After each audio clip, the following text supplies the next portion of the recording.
যুক্তরাষ্ট্র ও ইরানের মধ্যে যুদ্ধবিরতি এবং ঐতিহাসিক শান্তি চুক্তির ঘোষণার পর বিশ্ব অর্থনীতিতে ইতিবাচক প্রভাব পড়তে শুরু করেছে। বৈশ্বিক জ্বালানি বাজারে তেলের দাম যেমন কমেছে, তেমনি এশিয়া প্যাসিফিক অঞ্চল সহ বিশ্বের প্রধান শেয়ার বাজারগুলোতে দেখা দিয়েছে বড় ধরনের উত্থান।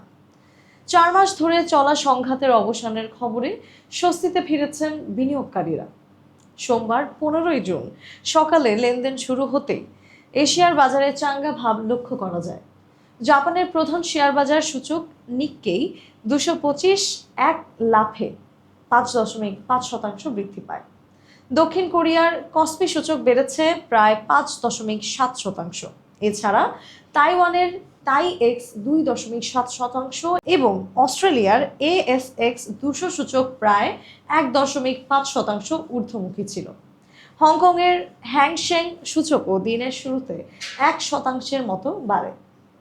বাজারের এই ইতিবাচক হাওয়া লেগেছে মার্কিন শেয়ার বাজারেও। নিয়মিত লেনদেনের বাইরে যুক্তরাষ্ট্রের S&P 500 এবং প্রযুক্তি প্রধান নাসদাক ফিউচার যথাক্রমে 1% ও 1.8% বেড়েছে। ANZ এর এশিয়া গবেষণা প্রধান খুনগো বলেন, প্রেসিডেন্ট ট্রাম্প গত সপ্তাহের শেষ দিকে চুক্তি চূড়ান্ত হওয়ার ইঙ্গিত দেওয়ার পর থেকেই বাজারে ইতিবাচক প্রতিক্রিয়া দেখা দিচ্ছিল। এখন আনুষ্ঠানিক ঘোষণা আসায় শেয়ার বাজারে বড় ধরনের উত্থান হয়েছে। আন্তর্জাতিক বাজারে অপরিশোধিত তেলের বেঞ্চমার্ক ব্রেন্ট ক্রুডের দাম প্রায় 4.5% কমে প্রতি ব্যারেল $83.40 নিচে নেমে এসেছে। রোববার ট্রাম্প তার ট্রুথ সোশ্যাল অ্যাকাউন্টে চুক্তির ঘোষণা দিয়ে মার্কিন নৌবাহিনীকে হরমুজ প্রণালীর অবরোধ তুলে নেওয়ার নির্দেশ দেন। তিনি বিশ্ববাসীকে উদ্দেশ্য করে লেখেন, বিশ্বের জাহাজগুলো আপনাদের ইঞ্জিন চালু করুন, তেল সরবরাহ শুরু হোক। আন্তর্জাতিক জ্বালানি সংস্থার মতে এই যুদ্ধের কারণে হরমুজ প্রণালী বন্ধ থাকায় প্রতিদিন প্রায় 1,40,00,000 ব্যারেল তেলের ঘাটতি তৈরি হচ্ছিল, যা বিশ্বজুড়ে জ্বালানির দাম বাড়িয়ে দিয়েছিল। এখন ট্রাম্পের এই ঘোষণার পর তেলের বাজারে স্বস্তি ফিরে এসেছে। বিশেষজ্ঞরা বলছেন, তেলের দাম কমায় বিশ্বজুড়ে মূল্যস্ফীতি নিয়ন্ত্রণে কেন্দ্রীয় ব্যাংকগুলো কিছুটা হাফ ছেড়ে বাঁচবে। স্বাভাবিক পরিস্থিতিতে ফিরতে সময় লাগবে।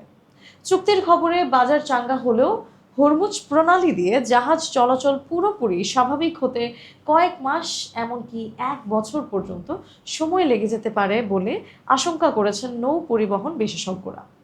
Norwegian ship owners mutual war risk insurance অ্যাসোসিয়েশনের ব্যবস্থাপনা পরিচালক সভেন রিংবাক্কেন বলেন, হাজার হাজার জাহাজ এই জলসীমায় এবং এর আশেপাশে আটকে আছে।